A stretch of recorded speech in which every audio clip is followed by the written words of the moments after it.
안녕하십니까. 예레미야 공부하겠습니다. 오늘 33장입니다. 오늘부터 이 파일을 올려서 이렇게 나가는 방식을 좀 바꿨습니다. 바로 앞에까지는 최초 공개해서 파일이 올라가지만 열리지 않고 있다가 9시가 되면 열리는 방식이었습니다. 지난번에 이미 말씀을 드렸습니다. 이번부터는 최초 공개하지 않고 그냥 올린다. 그럼 여러분들이 자유롭게 들어와서 시청하시면 되겠습니다. 주로 수요일날 저녁 시간에 7시, 8시 그런 정도 모르겠습니다. 조금 늦어질지 아니면 더 당겨질지 그거는 제가 준비되는 대로 올릴 테니까 아무 때나 들어와서 여러분들 공부하시면 되겠습니다. 9시라고 하는 시간을 딱 못 박으니까 또 어떤 분들에게는 그 시간 잠깐만 신경 쓰이기도 하고요. 또 뭐 그렇게 한다고 해서 크게 공부에 효과가 있는 것도 아닌 것 같고 해서 그냥 서로 부담 없이 편하게 공부에 들어올 수 있도록 그렇게 하겠습니다. 오늘 예레미야 33장입니다. 지금 녹음이 잘 되고 있겠죠.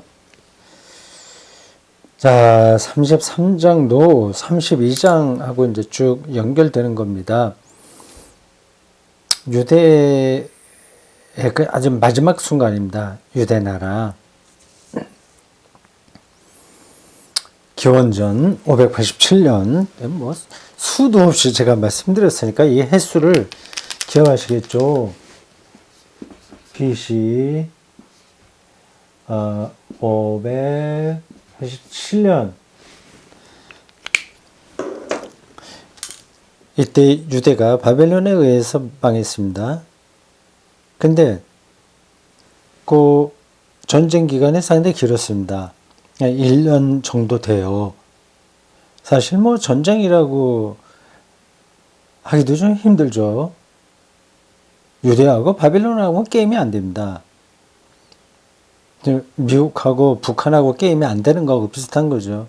뭐 북한만이 아니라 미국하고 군사력으로 맞설 수 있는 나라가 세계에서 얼마나 되겠습니까? 얼마가 되는 게 아니라 거의 없다고 봐야죠. 뭐 핵무기 이걸로 서로 말들이 많은데 세계 핵무기가 제일 많은 게 미국이죠. 뭐 러시아도 많고 중국도 좀 많고 프랑스 있고 많습니다. 근데 미국이 제일 많죠. 참 사람이 참 특이합니다.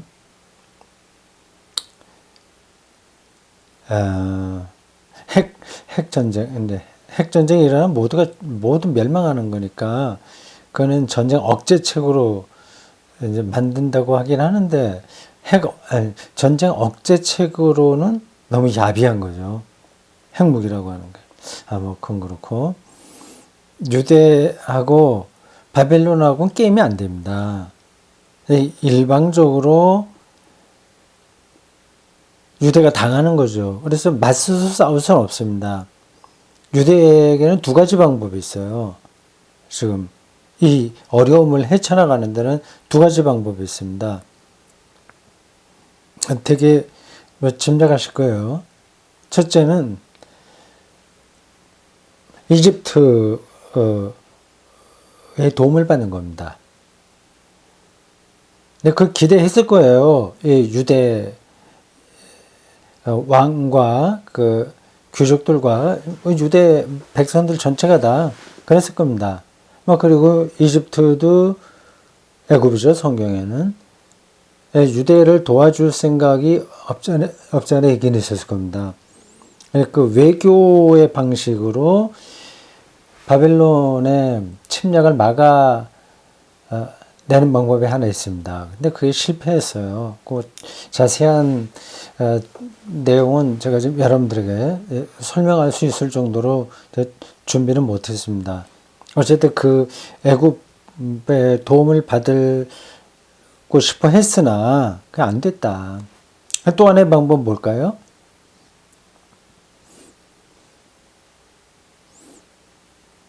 두 가지만 있는 게 아니라 뭐 몇 가지 더 있겠죠. 근데 지금 유대가 선택한 하나의 방법입니다.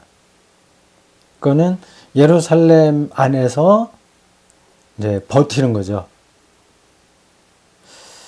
예루살렘이 천연 요새입니다. 웬만해서 그 적군이 들어올 수 없다고 해요.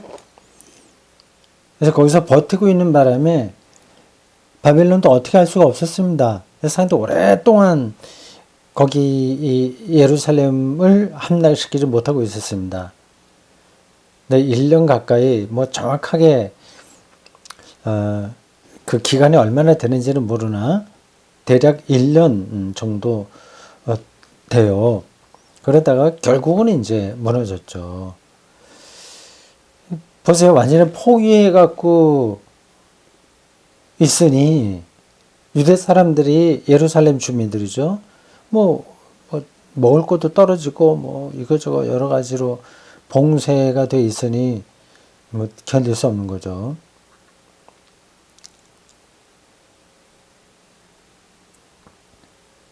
네, 두 가지 방법을 다 쓰긴 했는데 실패한 거죠, 결국. 그래서 587년에 이렇게 멸망을 했습니다. 이제 지금 이 33장은 앞에 32장도 마찬가지고 31장부터 쭉 이어지는 그 이야기의 배경은 바로 요 직전입니다. 587년 바로 직전, 무너지기 직전, 그때 아주 위급한 상황에서 예레미야가 하나님의 말씀을 받아서 전한 겁니다. 선지자들은 하나님이 자기의 말씀했다 얘기했잖아요. 그게 쉽지 않은 겁니다. 쉽지 않다기보다도 그거를 증거는 없어요. 그래서 특별하게 이 사람들이 아주 근원으로부터 어떤 깨달음, 어떤 소리, 제가 자주 예로 든 겁니다만, 작곡가가 소리를 듣잖아요. 그럼 소리가 자기에게 말을 거는 거로 경험하는 겁니다. 이 선지자들은 이스라엘 하나님 신앙 전통에 깊이 들어간 사람들이라서 어떤 상황에 처했을 때 하나님이 자기들에게 어떻게 선포하라고 이제 말씀하신 거로 경험하는 겁니다. 근데 문제는 그렇게 하나님이 자기에게 말씀했다고 선지자들이 많이 얘기를 하나 확실히 그게 잘못된 것도 많거든요. 정반대 메시지도 있거든요. 그러니까 그럼 누가 하나님의 말씀을 들은 거냐? 이걸 판단하기가 쉽지 않습니다. 그 판단하는 근거가 몇 가지 있다고 제가 일전에 벌써 오래전에 말씀드렸어요. 그거 다시 말씀드리지 않겠습니다. 예레미야가 지금 바로 요 멸망하기 바로 얼마 전, 몇 달 전일지 아니면 뭐 6개월 전일지는 모르나 아주 상당히 그 위급한 상황에서 하나님의 말씀을 이제 특히 이 예루살렘 지금 이제 바벨론은 포위하고 있었고요. 예루살렘 안에서 지금 버티고 있거든요. 거기에 이제 갇혀 있었다. 시위대 뜰에 갇혀 있었다고 하는데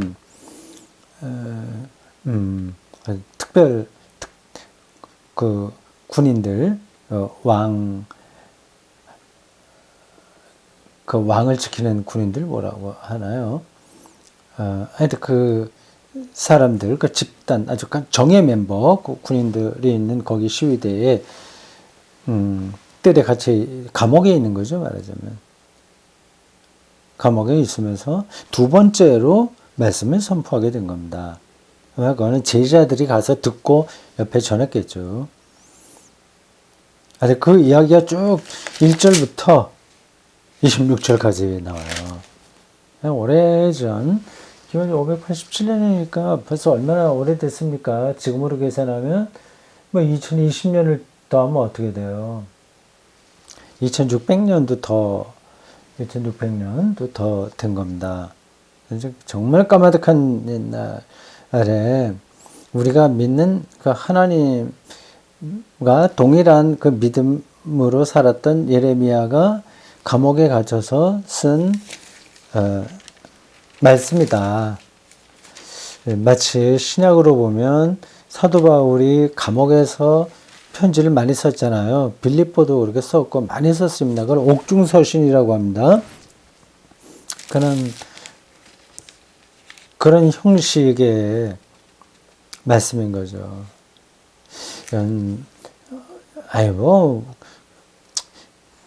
하나님의 말씀을 깨닫고 전할 수도 있지, 그렇게 대단한 거라고, 아까 말하기를 또 하나님 말씀 받았다고 하지만 그게 잘못된 것도 있다며, 그렇게 예레미야가 한 말, 이건 대단한 거 아닐 수 있어. 이렇게 생각하시면 안 됩니다. 아주 뛰어난 사람이에요. 영적으로 아주 뛰어난 이 내공이 거의 우리가 따라갈 수 없을 정도로 깊은 사람입니다. 오늘 읽어봐도 특별한 거 없네. 우리가 다 알고 있는 이야기 하고 있네. 그렇게 생각할 수도 있는데, 근데 그게 그렇지 않습니다. 알고 있는 이야기를 하는 것 같으나 똑같은 이야기를 하더라도 아주 깊이 있는 세계를 경험한 사람의 말이에요. 우리는 그래서 예레미야의 말씀을 통해서 신앙의 진수를 맛볼 수 있습니다. 그때 어떤 일이 있었다 하는 것들은 사실은 결정적으로 중요한 건 아니에요. 시위대 감옥에 있었다라든지, 시위대 뜰에 갇혀 있다고, 또 어디 뜰에 갇혀 있죠? 감옥에 갇혀 있어야 되는데. 그러니까, 그게 이런 것 같습니다. 감옥에 들어가서 자물쇠를 채우고, 그런 게 아니라, 아까 말한, 왕을 옆에서 지키는 그 군인들, 정예 멤버들이 거주하고 있는 어떤 작은, 그걸 뭐라고 그러죠? 하여튼, 부대죠, 말하자면, 부대.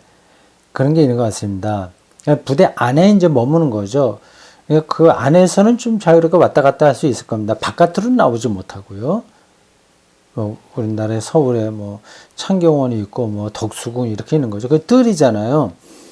어떤, 왕이, 시드기야입니다. 이때 왕. 기억해 두십시오. 시드기야가 지난 32장에 봤을 때도 충분히 제가 설명을 드렸습니다. 이 예레미야 가만두면 자기들의 사기가 떨어지는 말만 잠깐만 하니 더 두고 볼 수 없어서 이 집안에 머물러 있어라. 나오면 안 된다. 그렇게 한 것 같습니다. 이제 그 뜰에 일정한 그 시위대의 왕의 핵심 멤버들이 있는 어떤 부대 안에 머물러 있으면서 두 번째로 하나님의 말씀을 들은 거다. 그렇게 시작합니다. 1절부터 26절까지 있습니다. 다 그 얘기예요. 그 안에서 선포된 두 번째 설교입니다. 예레미야 설교 한두 번 했나요? 굉장히 많죠. 근데 그 부대 안에 갇혀 있으면서 감옥은 아니나 어느 일정한 장소 안에 머물러 있어야 되는 어떤 적당한 표현이 있는데 그 단어가 생각이 잘 안 납니다. 우리나라 군사 독재 시절에도 예를 들자면 김대중 전 대통령 그 이전에 자기 사저에서 나오지 못하게 하는 일들하고 비슷한 겁니다. 그럼 문 밖에 다른 데서 이제 경찰들이 지키고 있는 거죠. 그래서 신문 기자들도 만나지 못하게 하고 그 비슷한 상황이라고 보면 되겠습니다.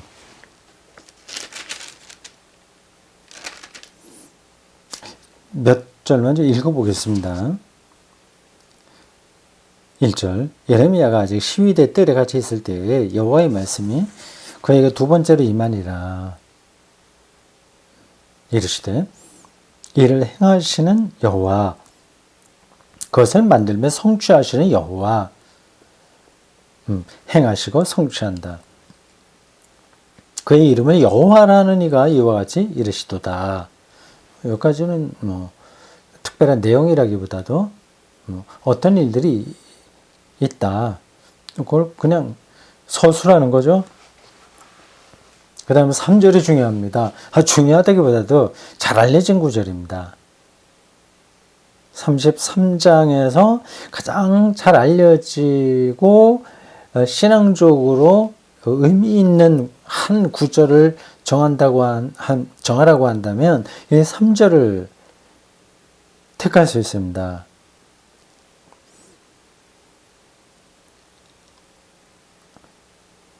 그러면 다른 구절도 중요한 게 몇 군데 있는데 하나만 더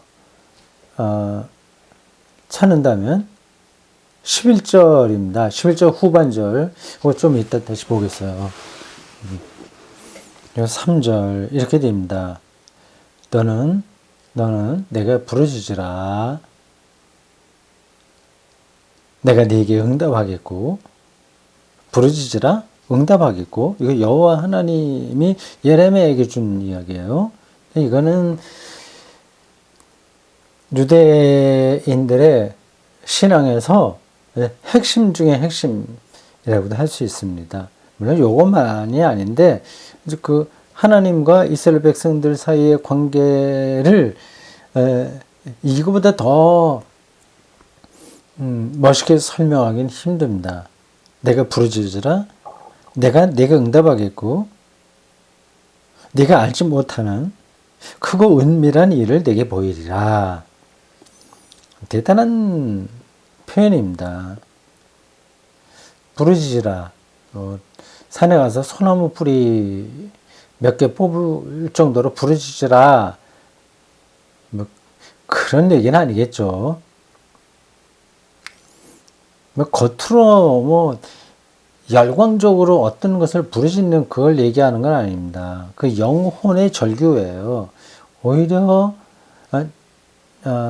영적으로 부르짖는 사람은 그렇게 표현하지 않습니다. 소나무 뿌리를 붙잡고서 그냥 다른 사람들에게 민폐가 될 정도로 아우성 치는 거, 이거는 올바른 기도 모습이 아닙니다. 그러한 기도, 아우성치고 그냥 겉으로 울부짖는 것. 그래서 겉으로만 보면 대단히 열정적인 신앙인 것처럼 보이는 그런 태도들은 성경에서 말하는 하나님 신앙이 아니라 근동의 다른 종교에서 볼 수 있는 거예요. 엘리야 이야기에서 우리가 다 보죠. 네. 자해하고 그럼 뭔가 있어 보이지 않습니까? 정말 저렇게 자기 몸에 이제 상처를 내고 하는 그런 방식 하면 그냥 그런 모습만으로도 주변 사람들에게 어떤 강한 인상을 주는 거죠. 그건 그렇게 기도하라고 성경 가르치지 않습니다. 오히려 세밀한 음성, 말씀, 또박또박 말씀, 그런 식의 기도가 성경이 우리들에게 가르쳐주는 기도입니다. 여기서 내게 부르짖으라고 할 때 이건 소나무 뿌리를 뽑는 방식이 아니다. 자기의 영혼이 온전히 거기에 집중하는 자세를 가르칩니다. 근데 이게 쉽지가 않습니다. 우리가 살아가면서 늘 느끼는 바지만 부르짖는 이러한 거는 그러니까 우리의 영혼 전체를 다 거의 몰입하는 대상은 대개 돈이에요.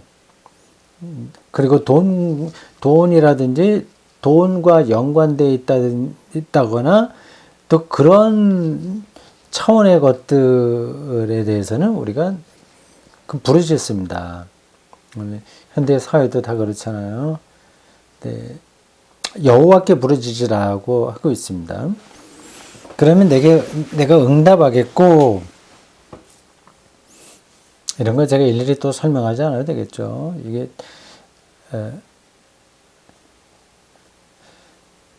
참 성경 말씀은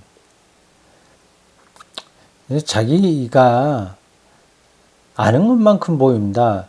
자기가 준비한 것만큼 들릴 거예요. 응답하겠고 이건 맞습니다. 근데 응답이라고 하는 게 기계적인 응답을 가리키는 게 아니거든요. 내가 어떤 것을 원한다고 할 때 그것이 즉시 이루어지는 거 이게 응답이 아닙니다. 내가 하나님을 정말 깊이 알고 그리고 믿는 사람이라고 한다면 그렇게 구하지 않아요. 오해는 하지 마십시오.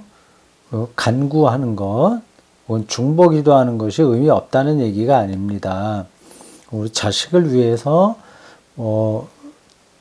또 교회를 위해서, 내가 알고 있는 지인들을 위해서 기도하고, 그리고 자기에게 직접 관계된 것도 당연히 기도해야죠.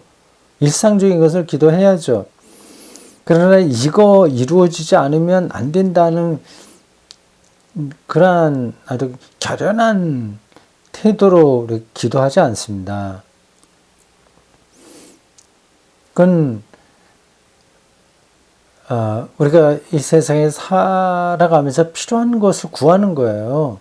그런 기도는 필요합니다. 근데 그게 상투적으로 이거 구하고 저거 구하고 계속 입을 열었다 하면 맨날 늘 자기 손자, 자기 자식들 모든 것들을 잘해주고 어떻게 되고 하는데 떨어지게 된다면 그 마음은 이해하겠으나 얼마나 절절합니까? 근데 그거는 기독교 신앙이라고 할 수가 없습니다. 가장 바람직한 기도는 주기도예요. 아시죠? 자기를 위해서 하는 기도는 딱 한 가지입니다. 일용할 양식입니다.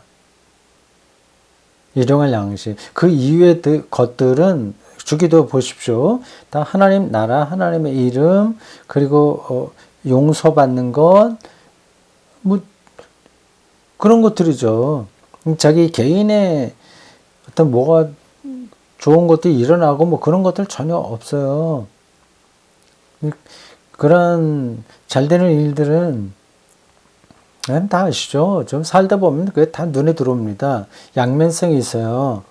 내가 막 원해갖고 뭘 이룬다고 해보십시오. 그럼 그것 때문에 또 벌어지는 어려움도 있는 거예요. 좋은 직장에 들어가면 그럼 그게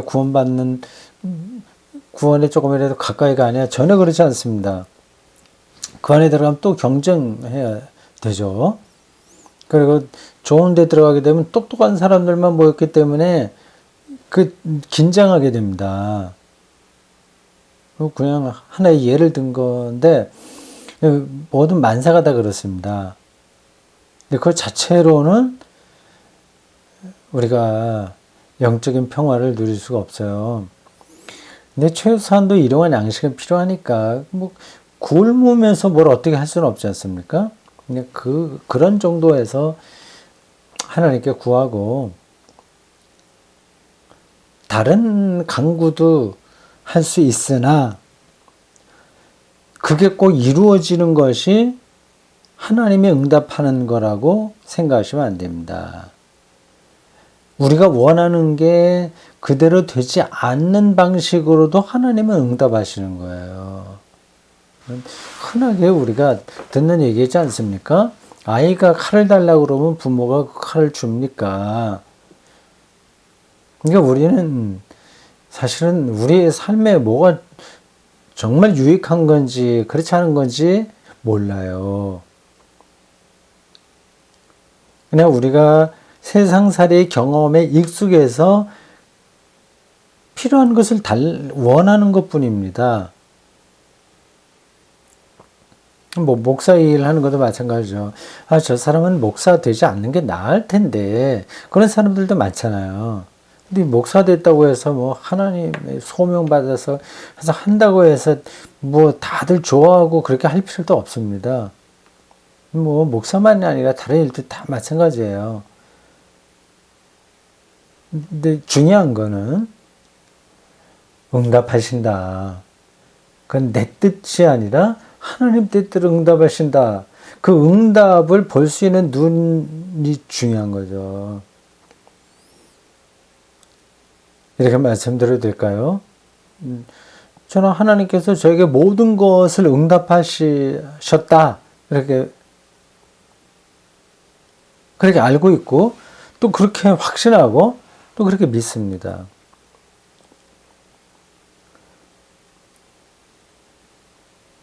예, 중요한 건 하나님에게 집중하는 거예요. 이게 부르짖는 겁니다. 하나님 나라에 올인하는 거예요. 예수님도 그런 말씀하셨잖아요. 근데 참 기독교인들이 이상해요. 예수님에게 이미 다 말을 들었는데도 자꾸만 공연한 것 때문에 삶을 소비하고 있습니다. 하나님 나라와 그 의를 구하라. 무엇을 먹을까 마실까. 입을까 하는 거라 염려. 그런 거는 이방인들이 구하는 거다. 그런 걱정은. 이미 모든 것을 허락하신다. 말씀하셨잖아요. 하나님 나라에 집중하는 거. 이게 부르짖는 겁니다. 그러면 그냥 속된 표현으로 만사형통이에요. 하나님에 집중하기만 한다면 모든 것이 다 하나님의 응답이라는 사실을 알 겁니다. 좀 과장됐다고 생각하시나요? 안 그렇죠? 근데 그 맞긴 하지만 그 좀 잘 안 되더라. 또 걱정하고 이것저것 참 인간적인 생각으로 힘들더라. 그런 말씀은 뭐 일리가 있습니다. 뭐 그건 저도 마찬가지예요. 근데 어떤 방향은 이제 우리가 알고 있어야죠. 이게 중요한 구절이라서 제가 좀 길게 설명했습니다. 꼭 외우고 있는 분들 많을 겁니다. 이 구절 꼭 기억해 두십시오. 너는 내게 부르짖으라. 내가 내게 응답하겠고. 이어서 네가 알지 못하는 크고 은밀한 일을 내게 보이리라. 이게 하나님 경험에 가장 확실한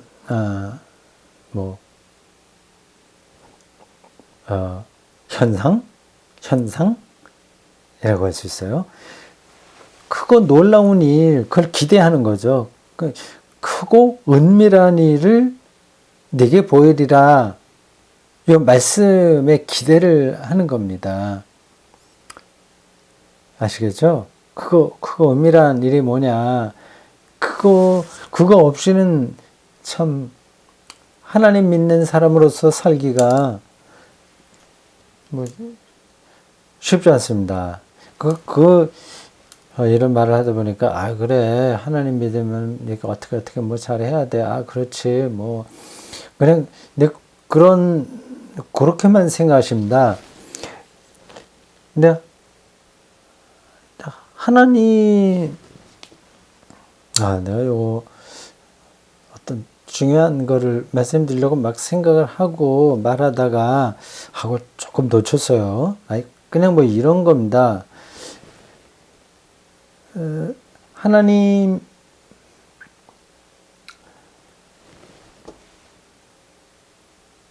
경험한다고 하는 것.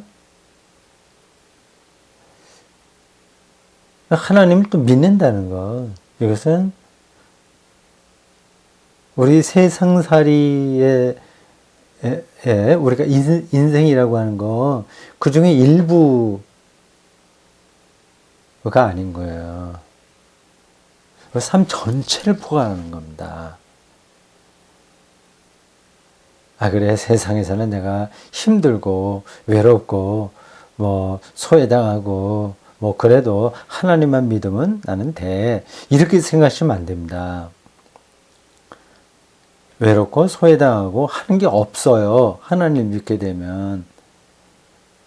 근데 그걸 둘을 구분하지 마셔야 됩니다. 물론 말은 그렇게 할 수 있어요. 표현은. 세상살이에서 우리가 인정받지 못한다고 하더라도 하나님을 제일 바르게 믿고 하늘나라에 소망을 걸고 살아야 된다. 이제 말은 그렇게 할 수 있는데, 근데 세상살이에서는 실패해도 뭐는 성공한다, 이런 거는 맞지 않는 이야기입니다. 세상살이에서는 실패, 성공이 없어요.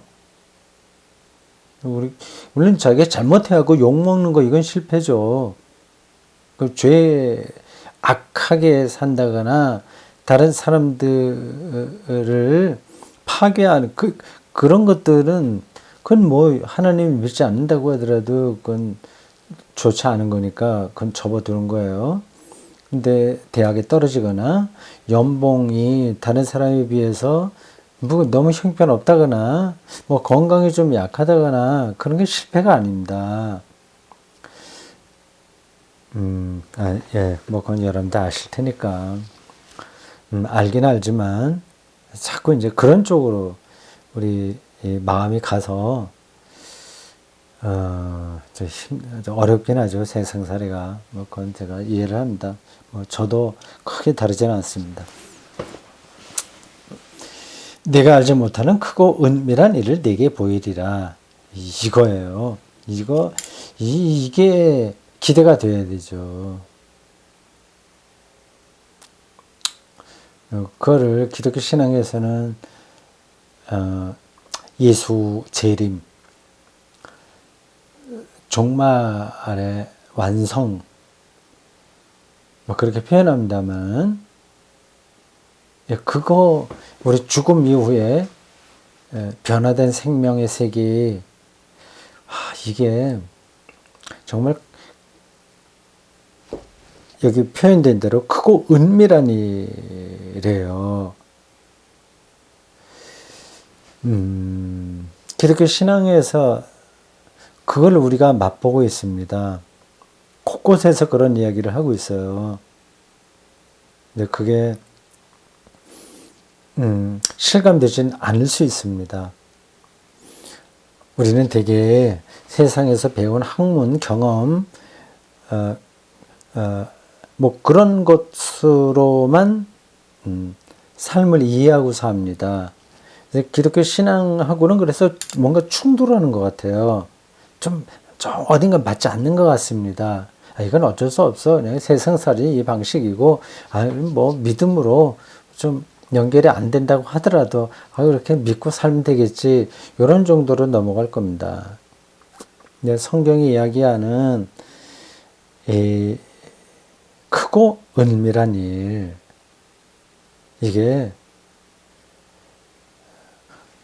세상 일과는 상관없이 하나의 종교적인 어떤 경험을, 종교적인 것만을 얘기하는 게 아닙니다. 하나님이 세상 창조주시잖아요. 물리학, 생물학, 심리학, 고고학, 이러한 모든 세상의 학문들까지 통 털어서 그런 것들이, 말이 잠깐 옆으로 나갑니다.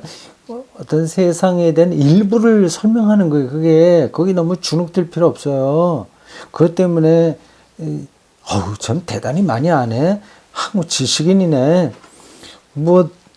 심리학 좀 공부하면 이거저거 인간의 마음 심리를 다 아는 것처럼 얘기하고요. 뭐 그렇잖아요. 근데 그런 거는 일부를 설명하는 일부 현상을 지금까지 알고 있는 테두리 안에서 설명하는 것 뿐이에요. 그게 진리가 아닙니다. 그 진리가 아니에요. 틀렸다는 얘기가 아니라 진리는 더 큽니다. 그거는 종말론적입니다. 나중에 다 드러나야 될 엄청난 그 하나님의 생명세계인 거예요. 크고 은밀한 일이라고 하는 이 표현을 실감 있게 좀 느끼시라 해서 제가 이렇게 저렇게 좀 길게 설명했습니다.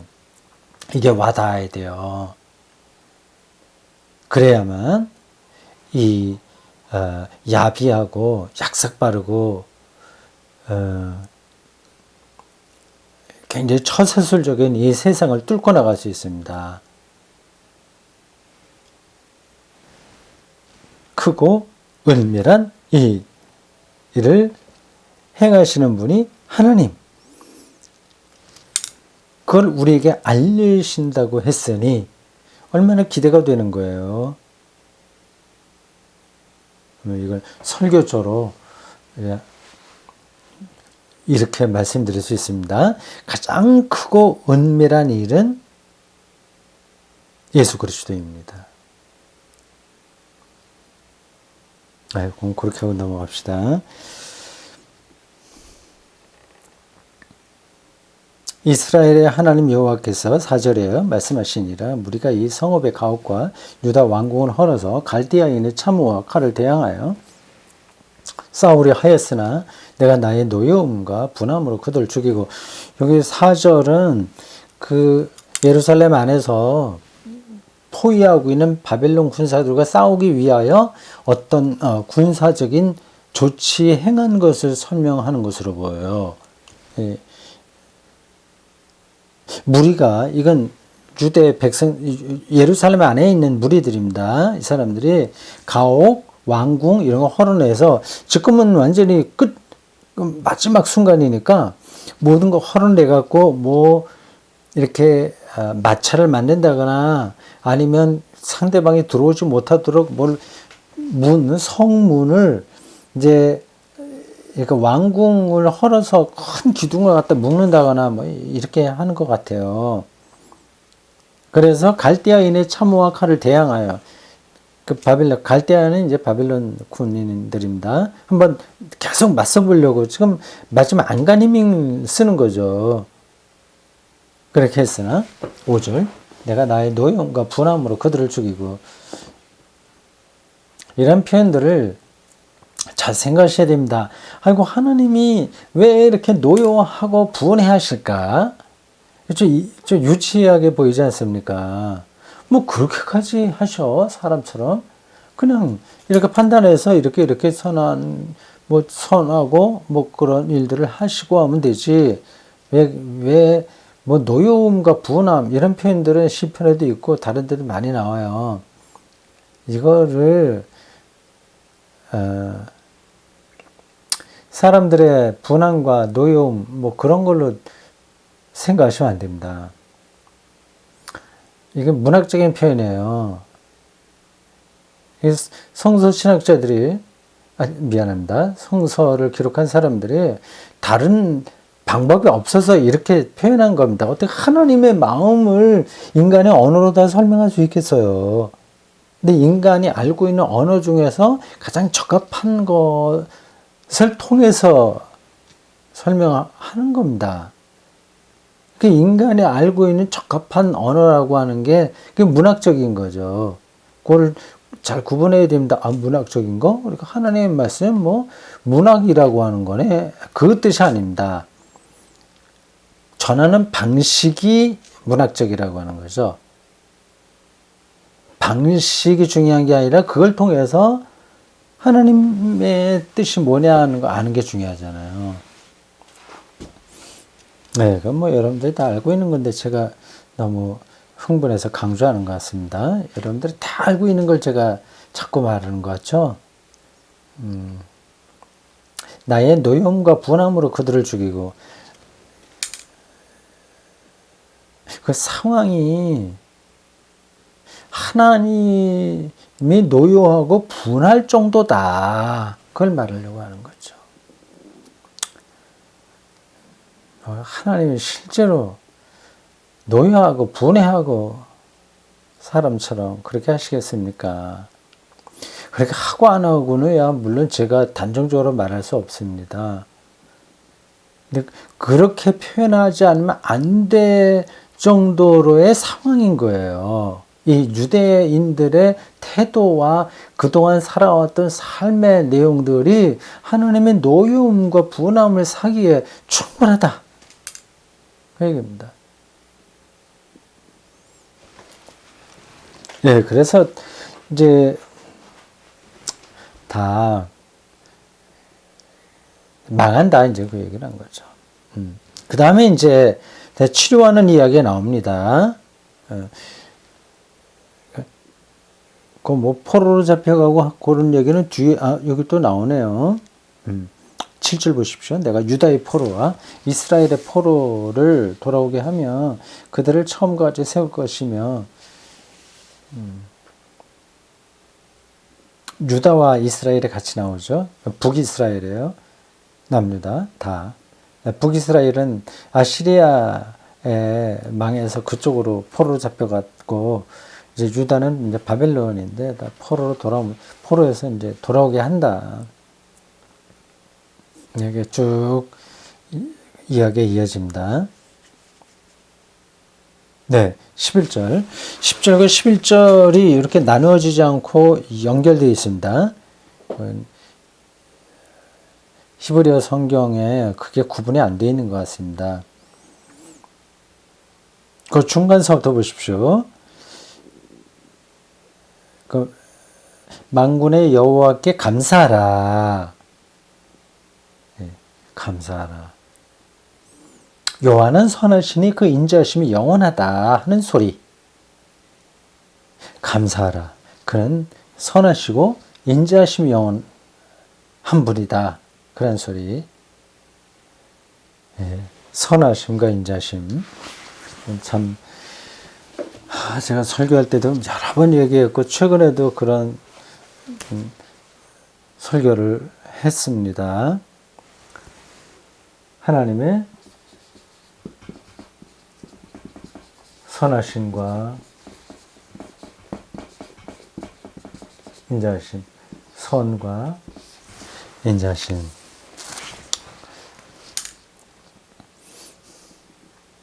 네, 여러분들도 일상적으로 그런 걸 경험하시죠. 그걸 아주 실질적으로 경험하셔야 될 텐데요. 선하시다. 아파 자기가. 그래도 선하시다고 할 수 있습니다. 참 이상해요. 이상한 게 아니라 당연하죠. 사람은 좋은 일이 많아야 감사하고 하나님이 선하시다 얘기하고 인자하심이 크시다 이렇게 얘기하는 게 아닙니다. 이건 뭐 하나님을 빼고 얘기해도 돼요. 그 하나님을 얘기한다고 하는 것은 이러한 우리 인간 삶의 근원을 우리가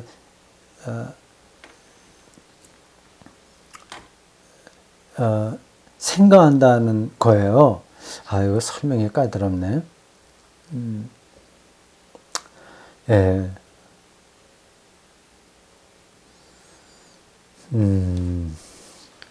됐습니다. 뭐 거기까지만 해야 되겠네요.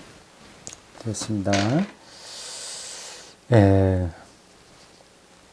아무리 어려워져도 아무리 힘들어져도 거기서 하나님의 선하심과 인자심을 노래할 수 있습니다.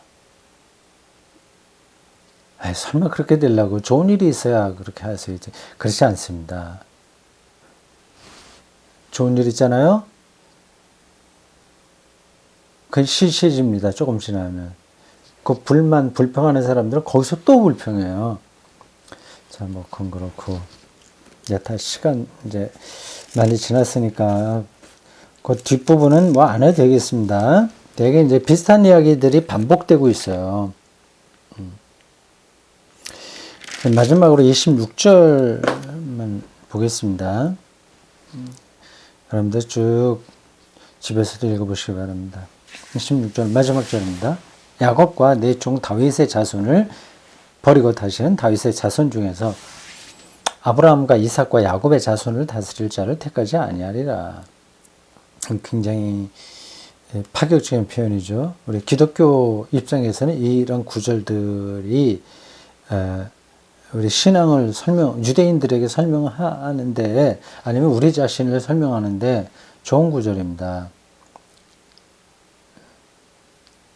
하나님께서 새로운 다스릴 자를 주신다, 그런 뜻 아니겠습니까? 그 다스릴 자가